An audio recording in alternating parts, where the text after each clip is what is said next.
अब देख रहे हो ना, आप ही के इलाके का है ना एक मौलवी झारखंडी, मान लिया ना। अरे हम लोग भी तो वही कहते थे, लेकिन अब मान लिया ना। क्या कहता है वो? हमसे पूछते हैं हलवा कौन किताब में है। अरे हलवा किताब में नहीं होता, हलवा कढ़ाई में होता है।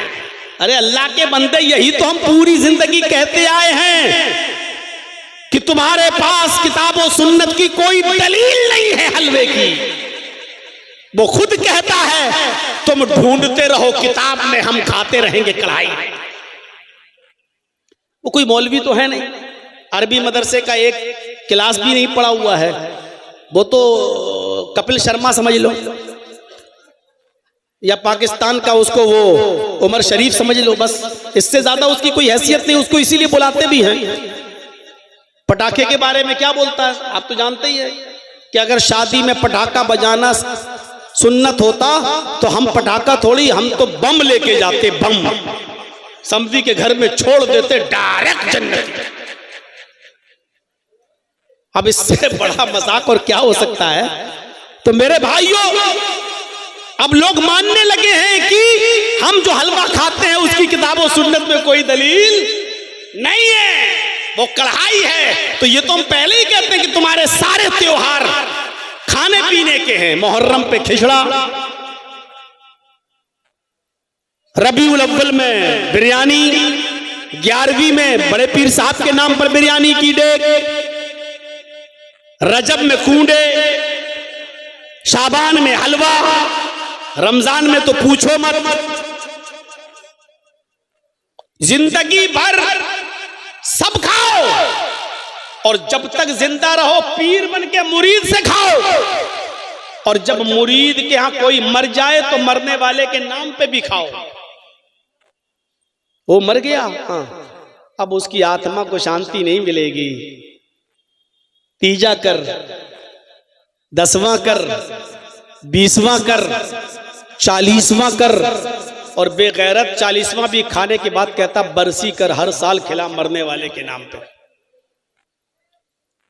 मेरी एक चचेरी बहन की शादी हुई है जसवंत नगर, इटावा से थोड़ी दूर है मैं, और वो वहां एक भी अहले हदीस नहीं है, टोटल पूरे लोग टीटीएस की फुल फॉर्म आप जानते ही होंगे, बताने की जरूरत नहीं। अरे बता देता हूं, किसी के बाप का क्या जा रहा है। टनाटन सुन्नी। तो एक बार वहां कोई गमी हो गई तो मैंने जोर दिया घर वालों ने कि जाओ बेटा चले जाओ वहां, दूर के रिश्ते, तुम्हारी बहनी लगती है वो, चले जाओ। मैं गया, आपने कहा चलो जाने में क्या, आयादत तीमारदार वो उसमें जाने में कोई दिक्कत नहीं है। चला गया मैं, गया तो क्या देखा हूं, वहां एक ऊंची पगड़ी बांधे, लंबा चौड़ा मोटा ताजा एक मौलवी पहले से लेटा हुआ है, विराजमान है। तो हम जाके अपने बहन के यहाँ बैठ गए, वो पानी वानी चाय वाय बना के लाने लगी, और हम दूसरे ड्रेस में थे, टोपी ओपी नहीं पहने हुए थे। बहुत देर तक वो जाने क्या अगरबत्ती जला रहा था और ये सब कुछ जल रहा था, वहां पर पता नहीं बहुत सी खुराफातें हो रही थी। मैंने अपनी चचेरी बहन से कहा ये क्या है? कहा सब करते हैं, अब हमारे घर वालों ने कर दिया यहाँ रिश्ता, तो अब क्या करें, फंस गए तो फंस ही गए। तो हमने कहा ये कौन है ये मोटा आदमी जो बैठा हुआ है? तो कह रहे ये यहाँ का सबसे बड़ा मौलवी है, मैं नाम नहीं लूंगा, वो बहुत मुबारक मौलवी है, उसका नाम लेने से पहले हमें वुजू बनाना पड़ेगा। तो मेरे भाइयों, मैं चुप था, खामोश बैठा रहा, और थोड़ी देर के बाद वो कहने लगा ऐसा है, मेरी बहन से, ऐसा है कि इस मरने वाले के जितने भी कपड़े हैं, नए पुराने, घड़ी वड़ी जितनी भी चीजें हैं, सारी चीजें पैक करके हमें दे दो। तो कुछ चीजें जो पुरानी थी वो दे दी, कुछ चीजें ऐसी होती हैं जो औरतें भी रखना चाहती हैं निशानी के तौर पे, भाई अभी नहीं हम क्यों दें आपको। तो कहता सब दो। बहन ने कहा भाई मैं ये सब नहीं दे सकती। तो कहा कि नहीं दोगे तो कयामत के दिन ये आदमी नंगा उठेगा अब मेरे सब्र का पैमाना लबरेज। मैंने दूर से ही बैठा हुआ था, मैंने कहा मौलाना साहब आप क्या कपड़े पहनकर उठेंगे? कौन बदतमीज? मैंने कहा भाई हदीस में तो आता कयामत के दिन सभी नंगे उठेंगे, और मैंने वो हदीस पढ़ दी। हजरत आयशा कहती हैं कि युहशरुन्नासु यौमल क़यामति हुफ़ातन औरातन गुरला, कयामत के दिन हर आदमी नंगे पैर, नंगे जिस्म, गैर मख्तून, उसका खतना नहीं हुआ होगा, गैर खतना, इस हाल में उठेगा, मर्द भी और औरतें भी। हमने कहा वहां तो सब नंगे उठेंगे, तुम भी और हम भी, मर्द भी और औरतें भी, तुम क्या कपड़े पहनकर उठोगे? मेरी बहन से कहता ये कौन है?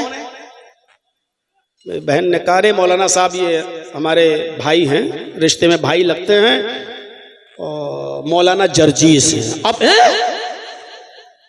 यही मौलाना है जर्जीस है? हाँ, तुम इसकी बहन हो? कसम खुदा की उठा और सब कुछ छोड़ छाड़ के भाग गया। कहता हम कबूल ही नहीं कर सकते ये। जब वो जाने लगा तो मैंने कहा मौलाना साहब जो अब तक खा चुके हो, पेट में पहुंच चुका, वो कैसे निकालोगे? जो खा चुके हो, जो अभी तक ठूस लिया है, अपने पेट में भर लिया है, 2 घंटे से बैठ कर यहां, वो अब क्या करोगे? अब वो बहन के जितने रिश्तेदार थे वो उस घर के सब हमारे ऊपर टूट पड़े। तुम आए और हमारे मौलाना साहब को आपने भगवा दिया है, ये कर दिया, वो कर दिया, बताइए हैं? तो हमने कहा भाई मैंने कोई गलत बात थोड़ी बोली है, मैंने ये कहा कि आप क्या कपड़े पहनकर उठेंगे? आप लोग सवाल नहीं करते अपने मौलवियों से, यही सबसे बड़ी कमी है। मेरी चचेरी बहन वो मेरा साथ देने लगी, बस वही अकेली साथ दे रही थी, बकिया तो वो सब एक तरफ थे। मैंने मौके की नजाकत को समझा, मैंने कहा जल्दी से यहाँ निकल जाओ, वही अच्छा है। तो मेरे भाइयों थोड़ी देर बैठा और उसके बाद में हम चले आए। मेरे बताना ये मेरा मकसद है कि मरने के बाद भी नहीं छोड़ती है ये कौम, मरने के बाद भी। नबी अकरम ने मुआशरे को पाक और साफ कर दिया, उस बच्ची तक से कह दिया कि वो चीज पढ़ो जो पहले पढ़ रही थी, ये छोड़ दो। ये अकीदे की इस्लाह होती है। अकीदे की मैं कहीं भी भाग जाऊं, कितनी दूर चला जाऊं, लेकिन आऊंगा वहीं जहां पर मैंने बात छोड़ी थी। ये बुरी आदत समझ लो या अच्छी आदत समझ लो, जो भी है। तो मेरे भाइयों इस तरीके से मुआशरे को पाको साफ किया। अरब की सरजमीन पर ये हाल था नबी अकरम सल्लल्लाहु अलैहि वसल्लम के आने से पहले। मेरे भाइयों की जो औरत बेवा हो जाती थी उसका निकाह नहीं होता था, निकाह नहीं होता। अल्लाह के नबी जनाब मोहम्मद रसूलुल्लाह ने 25 साल की उम्र में, जबकि अभी नबी भी नहीं बने थे, 40 साल की औरत खदीजा से शादी की। और खदीजा कौन थी?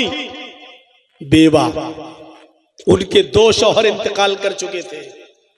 खदीजा ने कहा था कि अब मैं शादी नहीं करूंगी, इसलिए कि मैं जिससे शादी करती हूं मेरा पति मर जाता है।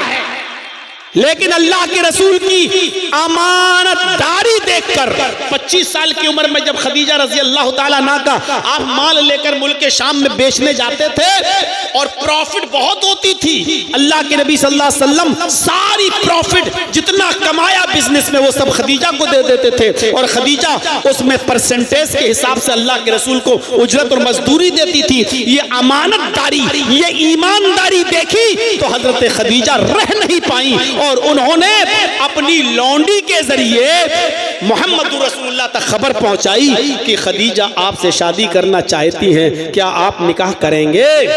खदीजा ने ईमानदारी देखी। और मेरी कौम की बेटियों तुम क्या देखती हो? व्हाट्सएप पे कोई मुस्कुरा के बोल दे तुम कहती हो बहुत अच्छा, मैसेंजर पे कोई इतनी जल्दी भरोसा कर लेती हो तुम, कुछ नहीं देखती हो कि इसका खानदान कैसा, इसका घर कैसा, इसका मकान कैसा, इसकी आदत कैसी, इसके रिश्तेदार कैसे। सोशल मीडिया इतनी खतरनाक चीज है कि देख नहीं रही हो, पाकिस्तान से भी 4 बच्चों की अम्मा भाग के चली आई और किस छुआरे के पास आई, उसको पता नहीं क्या दिखाई दिया इसमें। देख लो इस छछूंदर में क्या दिखाई दिया उसको।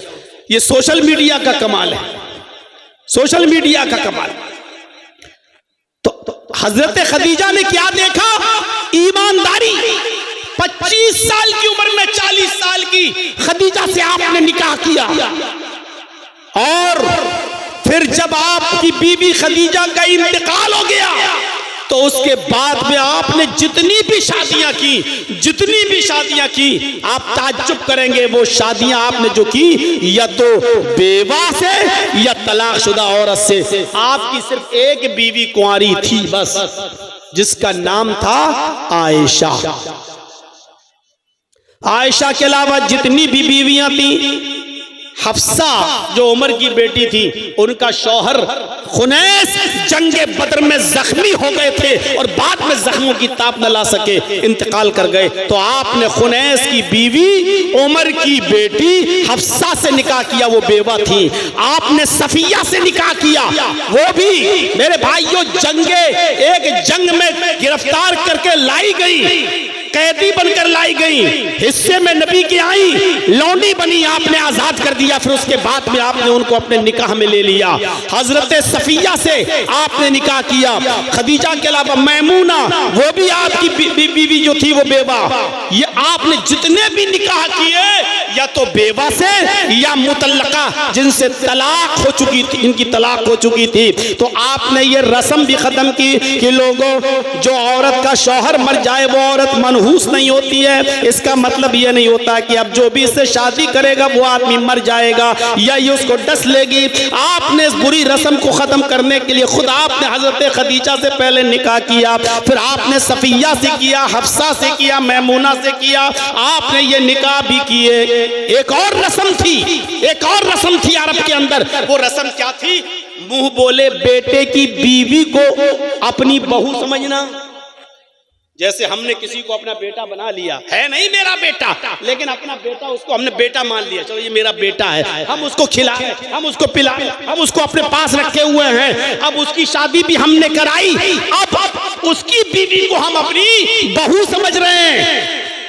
और अरब का यह अकीदा था, रस्म, कि उससे शादी नहीं कर सकता है उस लड़के का मुंह बोला। ज़ैनब का निकाह अल्लाह के नबी सल्लल्लाहु अलैहि वसल्लम ने ज़ैद इब्ने हारिसा से कराया था। जानते ना, ज़ैद जो हजरत खदीजा के गुलाम थे, और जब अल्लाह के नबी ने हजरत खदीजा से शादी की तो हजरत खदीजा ने ज़ैद को अल्लाह के नबी को दे दिया। और ज़ैद अल्लाह के नबी के इतने करीब थे कि जब ज़ैद के बाप और चचा ज़ैद को लेने आए, कहा अल्लाह के नबी मेरा बेटा आपके पास है। आपने कहा कौन? कहा ज़ैद, हम उसको लेने आए। आप मुंह खोलिए, आपको कितना पैसा चाहिए, हम पैसा देने के लिए तैयार हैं, लेकिन मेरा बेटा मुझे दे दो। अल्लाह के नबी ने कहा नहीं, आपका बेटा अगर है और आपके साथ जाना चाहता है और आपको अगर पहचान लेता है तो मैं उसको छोड़ने के लिए तैयार हूं, मेरी तरफ से कोई बंदिश नहीं होगी। आपने बुलाया, ज़ैद इधर आओ। ज़ैद आए। आपने कहा ये पहचानते हो ये कौन है? ज़ैद ने कहा ये मेरे बाप हैं, ये मेरे चचा हैं।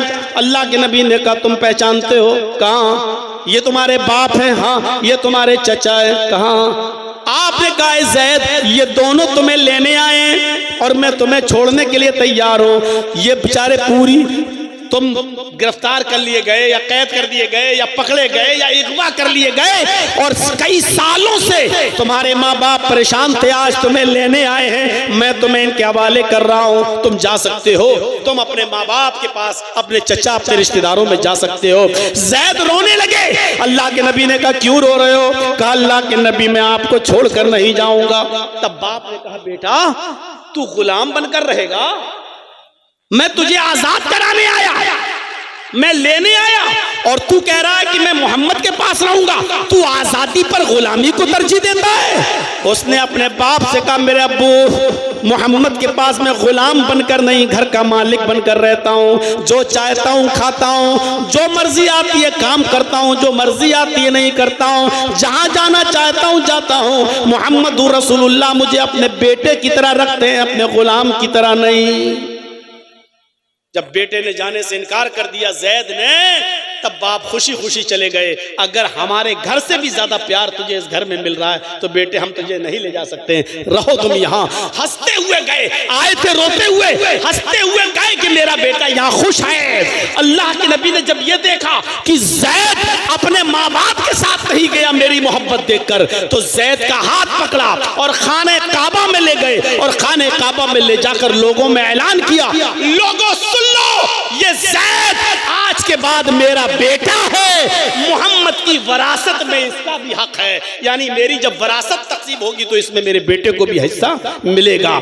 जब ये कहा तो अल्लाह ने कुरान की आयत नाजिल फरमा दी और उसमें फरमा दिया, नहीं, आपके बेटा कह देने से वो आपका बेटा नहीं हो जाएगा, उसका बाप वही कहलाएगा जो इसका बाप है। आप उसकी खिदमत कर सकते हैं, उसको अपने घर में पाल सकते हैं, पोस सकते हैं, बड़ा कर सकते हैं, लेकिन आप उसके बाप नहीं बन सकते हैं। अल्लाह ने मना कर दिया। फिर अल्लाह के नबी ने ज़ैद का निकाह ज़ैनब से करा दिया।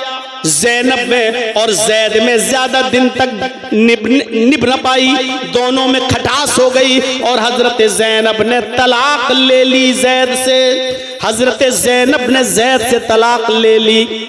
जब ज़ैनब ने ज़ैद से तलाक ले ली तो अल्लाह के नबी पर वही नाजिल हुई कि इस वक्त मुंह बोले बेटे की बीवी से कोई आदमी शादी नहीं करता है। अगर आप इसके साथ निकाह नहीं करेंगे तो अरब के अंदर ये दस्तूर बाकी रहेगा, लोग मुंह बोले बेटे को सगे बेटे की तरह समझेंगे और उसकी बीवी को सगी बहू की तरह समझेंगे।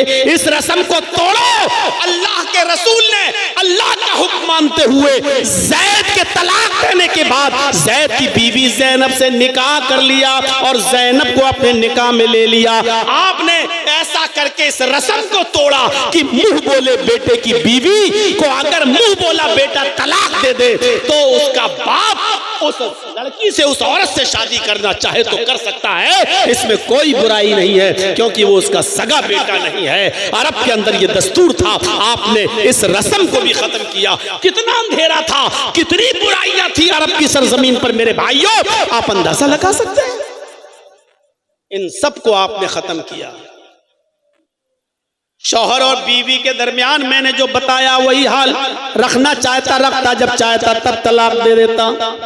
अल्लाह के रसूल ने कैसी मोहब्बत करके दिखाई कि कुर्बानी का दिन है और गोश्त खा रहे हैं, उठाते मुंह तक ले जाते हैं, फिर वापस कर देते हैं, फिर मुंह तक ले जाते हैं, वापस कर देते हैं, फिर मुंह तक ले जाते हैं, वापस कर देते हैं। रोने लगे। हजरत आयशा कहती हैं आप रो रहे हैं? अल्लाह के नबी ने फरमाया, हाँ आयशा, आज मुझे अपनी बीवी खदीजा की याद आ रही है। आज खदीजा जिंदा होती तो आज कुर्बानी के दिन वो भी मेरे साथ बैठी होती और खाना खाती। हजरत आयशा कहती हैं उस बूढ़ी औरत को आप याद करते हैं जो 66 साल की उम्र में मर गई, इस दुनिया से चली गई, इंतकाल कर गई। आए अल्लाह के नबी, उस 66 साल की बूढ़ी औरत को आप याद करते हैं और हम जवान औरतें आपकी खिदमत में मौजूद हैं, आप हमसे फायदा उठाइए, आप उस बूढ़ी औरत को क्यों याद करते हैं? अल्लाह के नबी ने फरमाया, आयशा खामोश, तुम नहीं जानती हो, तुम नहीं जानती हो खदीजा कौन थी। तुम खदीजा का मुकाबला करना चाहती हो, नहीं कर सकती हो। खदीजा खदीजा थी और आयशा आयशा है, खदीजा की तरह तुम नहीं बन सकती हो। आयशा जब सारी दुनिया मोहम्मद को झुटला रही थी तो खदीजा अकेले मोहम्मद की तस्दीक कर रही थी। जब सारी दुनिया मोहम्मद के नबी होने का इनकार कर रही थी तो खदीजा अकेले अशहदु अल्ला इलाहा इल्लल्लाह व अशहदु अन्ना मुहम्मदन अब्दुहु व रसूलुहु पढ़ रही थी। जब सारी दुनिया मोहम्मद को पत्थर मार रही थी और मेरा सर फट रहा था, खून मेरे माथे से, पेशानी से टपक रहा था, तो अकेले खदीजा अपने सर का दुपट्टा फाड़ कर मेरा खून साफ कर रही थी। मेरा खून साफ करके मुझे ढारस दे रही थी और तसल्ली दे रही थी। आयशा तुम खदीजा का मुकाबला नहीं कर सकती हो, खदीजा खदीजा है और आयशा आयशा है। इस तरीके से आप अपनी बीवी खदीजा के साथ रहे, इस तरीके से आपने रोल अदा किया। मेरे भाइयों, हजरत आयशा से भी मोहब्बत की इंतहा थी, इतनी इंतहा थी कि हजरत आयशा के ऊंट को छोड़कर आप सफिया की ऊंट पर सवार हो गए, पता नहीं था सफिया ने हजरत आयशा से अपना ऊंट बदल लिया। तुम्हारा ऊंट कमजोर है और तुम्हारे ऊंट पर अल्लाह के नबी बैठते हैं, ऐसा करो कि ये ऊंट मुझे दे दो और मेरा अच्छा वाला ऊंट तुम ले लो, क्योंकि ये ताकतवर है, तुम दोनों बैठते हो ना, तो इस ऊंट को ले लो। अल्लाह के नबी जब आए तो आपने समझा ये ऊंट आयशा का है और आयशा ने सफिया का ऊंट ले लिया, सफिया की ऊंट पर बैठ गए। आपने कहा सफिया तुम, ये तो आयशा। कहा नहीं, हमने ऊंट चेंज कर लिया है। अच्छा चलो कोई बात नहीं, आधी दूर इनके साथ आए, अब आधी दूर तुम्हारे साथ चल देते हैं। आप सफिया के साथ चले, जबकि बारी थी हजरत आयशा की। हजरत आयशा को इतनी देर की जुदाई बर्दाश्त नहीं हुई, जब मकाम पर पहुंची तो जंगल में चली गई, जंगल में चली गई।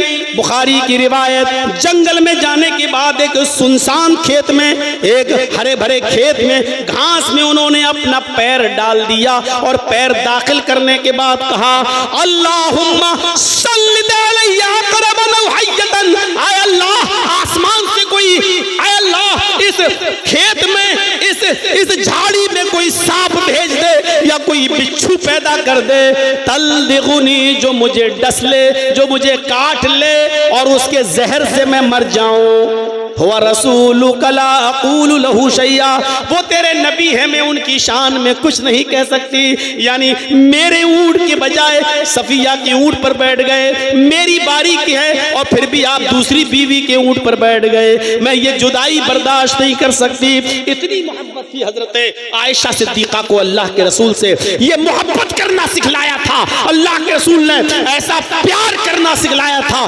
मोहम्मद रसूलुल्लाह ने, रूह फूंकती प्यार की मोहम्मद रसूलुल्लाह सल्लल्लाहु अलैहि वसल्लम ने।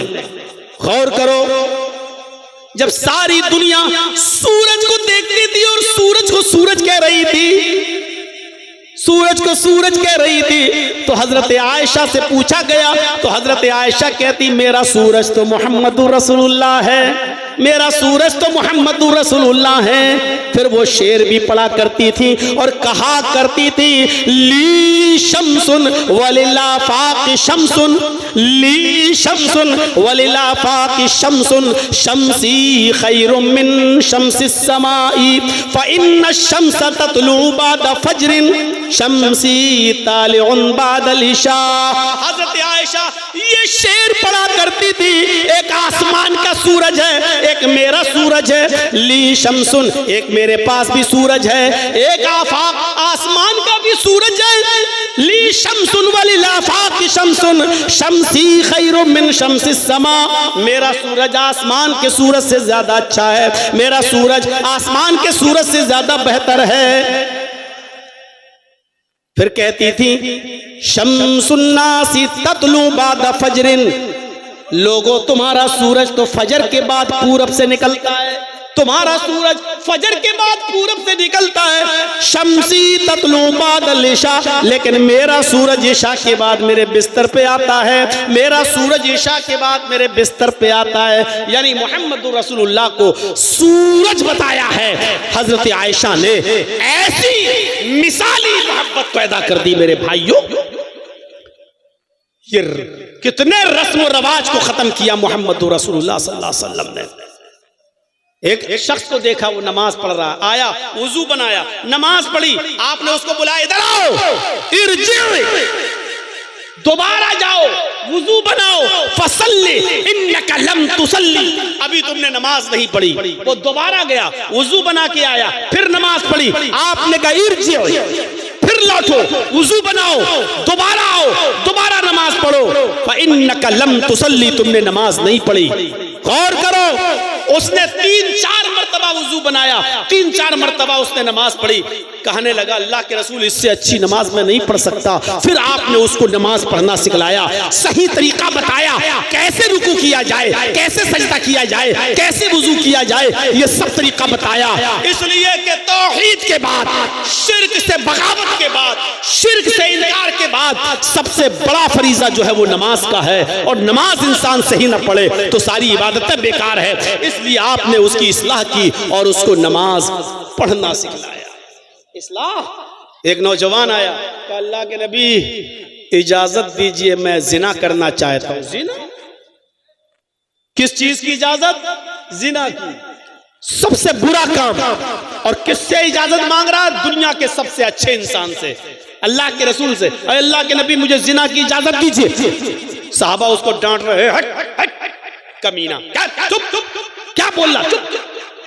अल्लाह के नबी मुस्कुराते कहते नहीं नहीं नहीं तुम डांटो नहीं। अभी कोई आदमी मुझसे कहे कि मौलाना साहब ये मैदान में हम जाना चाहते हैं, आज बहुत अच्छा माहौल है, जाऊं? तो अभी डांट, कमीने हमसे क्या पूछता है? अगर कोई हमसे पूछे कि जर्जी साहब किसी लड़की से दोस्ती है कि मैं उसके साथ जाके कुछ कर सकता हूं, हम क्या बोलेंगे? कमीने तुझे शर्म नहीं आती? हमसे भी इस तरीके की बातें कर रहा है तू। वो अल्लाह के रसूल से कह रहा है इजाजत दो जिना की, और साहबा डांट रहे हैं। अल्लाह के नबी कहते डांटो नहीं, इधर आओ। है कोई? कहाँ कोई दोस्त है? अरे आज के माहौल के हिसाब से बोलूं ना, हाँ एक गर्लफ्रेंड है मेरी। अच्छा मिलना चाहते हो कि जी? आपने कहा ठीक है मैं इजाजत देता हूं, लेकिन ये बताओ कि जो काम तुम उसके साथ करना चाहते हो, अगर मैं तुमसे ये कहूं कि ये काम तुम अपनी बहन के साथ करो तो करोगे? कहता फिदा का बीवा उम्मी या रसूल अल्लाह, मेरे माँ बाप आप पर कुर्बान। अल्लाह के नबी बहन के साथ कैसे कोई कर सकता है? नहीं, कोई इज्जत वाला इंसान, इज्जतदार शख्स अपनी बहन के साथ ये काम नहीं कर सकता। आपने कहा बेटी के साथ? कहा नहीं। आपने कहा फूफी के साथ? कहा नहीं। खाला के साथ? कहा नहीं। चची के साथ? कहा नहीं। आपने कहा जिस लड़की के साथ तुम ये काम करना चाहते हो वो भी किसी की बहन होगी, बेटी होगी, फूफी होगी, खाला होगी, चची होगी, कुछ तो होगा। फिर वो कैसे बर्दाश्त करेगा कि मेरी चची, मेरी बेटी, मेरी बहन के साथ ये काम किया जाए? कहने लगा अल्लाह के नबी मेरी समझ में आ गया है, मेरे लिए दुआ करिए। अल्लाह के रसूल ने उसके सर पे हाथ फेरा और दुआ की कि अल्लाह इस नौजवान की नजरों की हिफाजत फरमा। वो नौजवान का बयान है, उसके बाद लड़की तो छोड़ो, किसी भी हराम चीज के ऊपर मेरी नजर नहीं पड़ी, किसी भी हराम चीज के ऊपर मेरी नजर नहीं पड़ी। ये तरीके थे इस्लाह करने के। आप बहुत बड़े मुअल्लिम थे, बहुत बड़े मुस्लिह थे। समाज की इस्लाह जिस अंदाज से मोहम्मद रसूलुल्लाह ने की, किसी ने नहीं। अभी गफ्फार साहब से मसला पूछा गया ना कि रमजान के महीने में माइक के जरिए मस्जिद से सहरी के लिए उठाना जायज है कि नाजायज? अब्दुल गफ्फार साहब न जायज कह पाए न नाजायज कह पाए, और कहा कि अच्छा नहीं लगता। मेरे भाइयों, ऐसा तरीका सरासर गलत और नाजायज है। आप मस्जिद के मिंबर पे या मस्जिद के माइक से रात में किसी को बेदार करें, यह आपके लिए जायज है ही नहीं। इसलिए कि अल्लाह के नबी ने फरमाया कि अपनी जबान से और अपने हाथ से किसी मुसलमान को तकलीफ मत पहुंचाओ। अल मुस्लिम मन सलिमल मुस्लिमून मिन लिसानी व यदी, मुसलमान वो है जो अपनी जबान और अपने हाथ से दूसरे को तकलीफ न पहुंचाए। आप अपनी जबान से दूसरे मुसलमानों को तकलीफ पहुंचा रहे हैं। आप कहेंगे कि सहरी के लिए उठाना तकलीफ वाली चीज है? हाँ, जिनको रोजा रखना है बहुत से उनके पास रास्ते हैं। मोबाइल में अलार्म लगाना, घड़ी में अलार्म लगाना, उठ जाना, उनके पास बहुत से तरीके हैं। लेकिन आप माइक से क्यों आवाज देंगे, क्यों पुकारेंगे, क्यों चिल्लाएंगे? क्या सबके ऊपर रोजा फर्ज है? एक बूढ़ा बाप जिसको रोजा डॉक्टर ने मना कर दिया, पूरी जिंदगी अब वो रोजा नहीं रख सकता जब तक वो जिंदा है, उसके ऊपर रोजा है ही नहीं, वो फिदिया देगा बेचारा। एक मिस्कीन खाना खिलाएगा, आप माइक पकड़ के कहते हैं रोजेदार भाइयों उठिए और सहरी कीजिए, बनाइए। उस बूढ़े की आंख खुल रही है, वो नींद की गोली खाकर सोया हुआ है, डॉक्टर ने उसको नींद की गोली दी है, वो डिप्रान 10 mg 5 mg की खा के सोया, और आपकी माइक की आवाज सुनकर वो उठ गया। उसके ऊपर रोजा फर्ज नहीं है, वो फिदिया देगा। आपने उसकी नींद में डिस्टर्ब कर दिया। आप कौन होते हैं उसकी नींद में खलल करने वाले? एक औरत जिसको पीरियड आ रहा है, रोजा नहीं रख सकती। आपके माइक की आवाज ने उसकी नींद में भी डिस्टर्ब कर दिया, उसको भी उठा दिया। वो बच्चे जिन पर रोजा फर्ज नहीं है, आपने उनकी भी नींद में डिस्टर्ब कर दिया। वो औरतें जो अपने बच्चों को दूध पिलाती हैं, शरीयत जिनको रुख्सत दे रही है कि वो रोजा छोड़ दे बाद में पूरा करें, आप उनके रोजे में डिस्टर्ब कर रहे हैं, उनकी नींद में आप डिस्टर्ब कर रहे हैं। मेरे भाइयों, जिन औरतों के पेट में हमल है, बच्चा है, आपने उनकी नींद में भी डिस्टर्ब कर दिया। शरीयत कहती है कि वो रोजा छोड़ दे बाद में रखें। मेरे भाइयों, मुझे बताइए कि आप कौन सा सवाब का काम कर रहे हैं? आप मुसलमानों को तकलीफ दे रहे हैं। जिनके ऊपर रोजे की रुख्सत है, आप उनको तकलीफ दे रहे हैं, और तकलीफ किसी भी मुसलमान को देना जायज नहीं है आपके लिए। इसलिए रात में माइक से ऐलान करना, नाते पढ़ना और नज़्में पढ़ के उठाना, यह सरासर नाजायज है, गलत है। आप ये चीजें नहीं इस्तेमाल कर सकते हैं, आपके लिए शरीयत इस बात की इजाजत नहीं देती है। इसलिए जहां बहुत सी चीजों की इस्लाह हमारा मुआशरे में हम करेंगे, ये भी इस्लाह करना चाहिए, क्योंकि अब रमजान का महीना शुरू होने वाला है। 18 या 19 तारीख को पहला रोजा है। इसलिए मेरे प्यारे साथियों, हमें अपने माइक से रात में उठाने की जरूरत नहीं है। अपने मुआशरे में हम इस चीज की भी इस्लाह करें। मेरे भाइयों, 1.5 घंटा हो गया है, आप लोग ये कैमरे अब समेट लें। और आपसे मेरी गुजारिश है, जैसा कि हमारे नाज़िम मदरसा ने हाशिम साहब ने कहा था कि जर्जी साहब, आपकी बहुत बात मानते हैं लोग, इस इदारे के लिए आप थोड़ा सा उनसे ताबुन मांग लें। मैं भी आगे बढ़ रहा हूं। ये क्या है?